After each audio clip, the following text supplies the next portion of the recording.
ለነበረ አንተ ያልነበርክበት ዘመን አለ፣ እግዚአብሔር ግን ያልነበረበት ዘመን የለም። አንተ ያለህበት ዘመን አለ፣ የማትኖርበት ዘመን ይኖራል። ያልነበርክበት ዘመን አለ፣ ያልተወለድክበት የማትኖርበት ዘመን ወደፊት ይመጣል፣ ትሞታለህ። እግዚአብሔር ግን ያልነበረበት ዘመን የለም፣ የሌለበት ዘመን የለም፣ የማይኖርበት ዘመን የለም። አንተ ግን ያልነበርክበት ዘመን አለ፣ ያልተወለድክበት፣ ያለህበት ዘመን አለ፣ የነገስክበት፣ የማኖርበት ዘመን አለ፣ የምትሞትበት። ስለዚህ ዛሃሉ ይሄሉ ያለ የነበረ የሚኖር እግዚአብሔርን አምልክ አለና ገሰጸው። አንዱ ይሄ ነው። ሁለተኛው ሄሮድያዳ የሄሮድስ ወንድም ፊልጶስ ሙቶ ሄሮድያዳ ሄሮድስን ወዳው ነበረ። በወቅቱና በሰዓቱ ወንድም የወንድሙን ውስጥ ያገባ ስለነበረ እነሆ ሄሮድያዳ ሄሮድስን ለማግባት በጣም ቋምጣና ወዳ ነበረ። ዮሐንስ ደግሞ ሄሮድስ ይታውስን ብስ ይተውቀ ፊልጶስ ፊልጶስ የወንድምህን ሚስት እንዳታገባ እርዳት፣ ወንድም ሞቷል፣ ተረዳት፣ ታግዛዘን ይቻላል፣ ነገር ግን እንዳታገባት እያለ ያስጠነቀቀው ነበር። በዚህ ምክንያት ታስሮ ነበረ። መስከረም 2 ቀን አመ ይገብር ሄሮድስ በዓለ ዕለተ ልደቱ መጻቱ ዕለተ ሄሮድያዳ። ሄሮድስ መኳንንቱን ጠርቶ ሽማምንቱን ጠርቶ ወታደሮቹን ጠርቶ ሁሉን በየፊናው ጠራ። ከምስራቅ ከምዕራብ ከሰሜን ከደቡብ በዚያ በልደቱ ሁሉም እንዲገኝለት ፈለገ። ሁሉም ተገኘ። ምን ይላል ማርቆስ ወንጌላዊ? በማርቆስ ወንጌል ምዕራፍ 6 ላይ ምቹ ቀን ሆነላት ይላል። ለማን? ለሄሮድያዳ። ሄሮድስን ለማጥመድ ዮሐንስን ለማስገደል ንግሥት ለመሆን ምቹ ቀን ሆነላት። ምቹ ቀን ምኑ ነው? የሄሮድስ ልደት በዓል ለእሷ ምቹ ቀን ሆነላት ይላል። በማቴዎስ ወንጌል ምዕራፍ 26 ላይ ይሁዳ ጌታን ለመሸጥ ምቹ ቀን ይፈልግ ነበር ይላል። ሰዎች ሰውን ለመጥቀም ምቹ ቀን ይፈልጋሉ፣ ሰውን ለመጉዳት ምቹ ቀን ይፈልጋሉ። ሄሮድያዳ ምቹ ቀን የፈለገችው ዮሐንስን አስገድላ ሄሮድስን ለማግባት ነው እና በድግሱ በልደቱ ቀን ሄደችና አንገቷን አስረዝማ ዘፈነች። ከመቀመጫው ብድግ አለና ወመሐለላቲ እስከ ናይ ሀባ መንፈቀ መንግስቱ፣ የመንግስቱን ግማሽ እስከሚሰጣት ድረስ ማለላት ይላል። ደስ አላትና ለእናቷ ሄዳ ነገረቻት። እናትየዋ እኛ ግማሽ አንፈልግም ሙሉ ነው አለች። ሙሉ እንዴት ይመጣል አለቻት። ሂጂና እንደገና ዘፈኝለት። ምን ላድርግልሽ ሲልሽ እምጠይቅህ ልፈጽምልኝ ቃል ግባልኝ በይው። ስለ ቃሉ ይታመናል፣ ስለ ቃል ኪዳኑ ይታመናል። በተለይ ደግሞ በመኳንንቱ በሹማምንቱ በህዝቡ ፊት አይዋሽሽም። ቃል በገባልሽ ጊዜ የታሰረውን የዮሐንስን አንገት ቆርጠ ስጠኝ በይው፣ ይሰጥሻል አለቻት። እየሮጠች ሄደችና እንደገና ዘፈነሽ። ከመቀመጫው ተነሳና ምን ላድርግልሽ አላት። ቃል ግባልኝ። ምን? እሺ ቃል ገባለት። የዮሐንስን አንገት ቆርጠ በሳል ስጠኝ አለችው። ልቡ ተከፈለ። ዘክሌ ልቡ ህጉኮቱ፣ ሁለት ልብ ያለው በመንገዱ ሁከተኛ። ይህንን ነው ያዕቆብ የተናገረው። ዘክሌ ልቡ በኩሉ ፍኖቱ ህጉኮቱ በኩሉ ፍኖቱ ግጠም ይላል።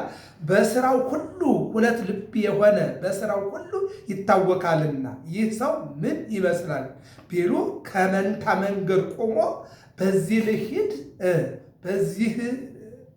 በዚህኛው ይሻለኛል በዚህኛው ይሻለኛል እያለ መንታ መንገድ ቆሞ በዚህ ልሂድ በዚህ ሲል ጊዜ መሽቶበት አውሬ የተጣላውን ወንበዴ የቀጠቀጠውን አውሬ የተጣላውን ወንበዴ የቀጠቀጠውን ሰነፍ ሰው ይመስላል።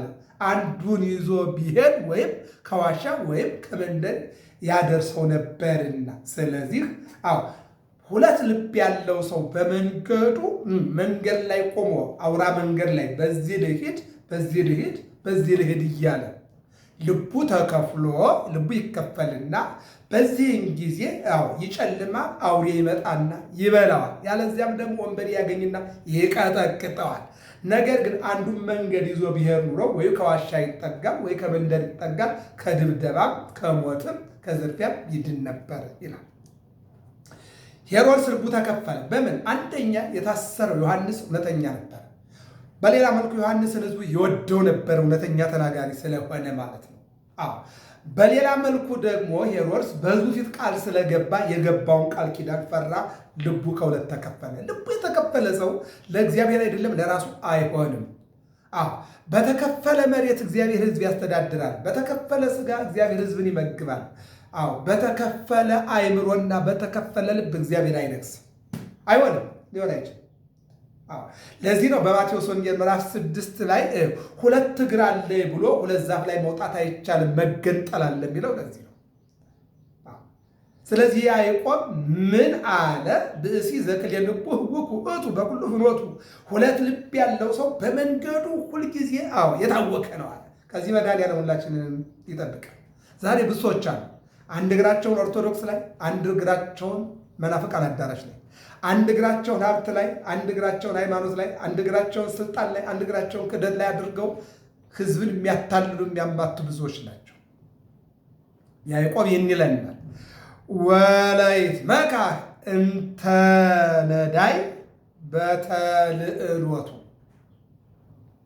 ቁጥር 9 ላይ ደግሞ እንደዚህ ይለናል፣ ለይትመካህ ሁነ ነዳይ በተልዕሎቱ ይላል። እዚህ ላይ ደግሞ ይሄ ትልቁ ግዕዝ በግዕዝ ላይ ምን ይላል? ቁጥር 9 ላይ እምኀበ እግዚአብሔር እስመ ብእሲ ዘክልኤ ልቡ ህውኩ ውእቱ በኩሉ ፍኖቱ ካለ በኋላ ለይትመካህ ሁነ ነዳይ በተልዕሎቱ ወባዕልሰ በተትቶቱ እስመ ከመ ፍሬ ሳይር ይሐልፍ እምከመ ሰረቀ ፀሐይ ምስለ ላይሁ ያይብሶ ለሳይር ወፍሬሁኒ ይወድቅ ወስነ ራእዩኒ ይታጎል ከማሁኬ በአይልኒ በፍናዊሁ ይጸመይ ይለን ነው ምናያት።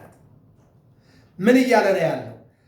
ከዚህም ባለጸጋ ድሃ በወንጌል አምነዋል። ባለጸጋ ድሃውን ባለጸጋውን ድሃውን ባለጸጋና ድሃ በወንጌል አምነዋል። ድሃው ቀድሞ ባለጸጋው ሲመጣ ይነሳለት ሲሄድ ይሸኘው ይከተለው ይፈታለት ይታጠቅለት የነበረ በወንጌል አንድ ከሆነ ብሎ ተቀምጦ የሚያየው ሆኗል። ባለጸጋ ሰውን አይቶ አሁን ይህ ድሃ ለእግዚአብሔር ምን ይሆንለታል? በድህነቱ እንኳን ራሱ አክብሮተ ሰብ ከሌለው ባለጸጋ በሀብቱ ለድሃ ቆርሶ የማይሰጥ ከሆነ ለእግዚአብሔር ምን ይጠቅመዋል እያለ ያብራራል። ቅዱስ ያዕቆብ ያብራራል። ከመዝመካህ የምንመካበትን ነገር ለይቶ ማወቅ እንዴት ያቅተናል ይላል። ሀብት አያስመካም፣ የጧት ጤዛ ነው ይረግፋል። ውበት አያስመካም፣ ይጠወልጋል ይጠፋል። ስልጣን አያስመካም፣ ይታጣል። ጉልበት አያስመካም፣ ይደክማል። መመካት የሚኖርበንን ነገር ለይተን ማወቅ ያስፈልጋል ይልና ባለጸጋውን ድሃውን ወንጌልን ያውቃሉ፣ ይማራል። ከተማሩ ባለጸጋው ለድሃው መስጠትን፣ ድሃው ደግሞ ፈሪሃ እግዚአብሔር ማወቅን። ድሃም ቢሆን የእግዚአብሔርን ቃል መማር አለበት። ባለጸጋም ቢሆን አውቆ እግዚአብሔርን ማገልገል አለበት ይለናል ቅዱስ ያዕቆብ። እና ምን ይላል? ቁጥር 10 ላይ ወባዕልሰ በተትቶቱ፣ ባለጸጋ ግን ከከብት ባለመራቁ እንዳይመካ። ባለጸጋው ሀብት ንብረት አለኝ ብሎ በሀብቱ እንዳይመካ፣ ድሃም እነሆ ጊዜ ድሃ ነኝ ብሎ ተስፋ እንዳይቆርጥ እግዚአብሔር ድሃውን ሀብታም ሀብታሙን ድሃ ማድረግ የሚችል አምላክ ስለሆነ ማለት ነው። በወንጌል ካመኑ በኋላ ድሃ ተብሎ መሰደብ አለን ይሉናል መጽሐፍ። እንደውም ሊቃውንት ሰው በወንጌል ካመነ እምነቱ ሙሉ ከሆነ እግዚአብሔርን በልቡ ካነገሰ እንዴት ድህነት ሊመጣ ይችላል? ባለጸጋውም ድሃውን አይቶ ይህ ድሃ ለእግዚአብሔር ምን ያደርግለታል ብሎ እንዳይንቀው። ድሃው ደግሞ ባለጸጋው አያካፍልም አይሰጥም ብሎ እግዚአብሔር ነው ብሎ ወደ እግዚአብሔር ስልጣን እንዳያስጠጋ። ስለዚህ ድሃ ካመነ እግዚአብሔርን ካመነ በኋላ ድህነት የለም። የሰው ሀብቱ እግዚአብሔር ማመንና በወንጌል መመራት ነው። ይህን ይላል እስመ ከመ ፍሬ ሳይር ይሐልፍ፣ ብዕር እንጂ እንደ ፍሬ ሳይር ያልፋል ማለት ብዕል እንጂ እንደ ሳር ወይም እንደ ሳር ፍሬ ያልፋል። ኢሳይያስ 40 ላይ ነቢዩ ኢሳይያስ እንዲህ ብሏል። ልበ አምላክ ዳዊትም የሰው ልጅ ሕይወቱ እንደ ጥላ ያልፋል ብሏል፣ እንደ ጤዛ ያልፋል ብሏል። ኢሳይያስ ደግሞ ምን አለ? የሰው ልጅ ሕይወት እንደ ሳር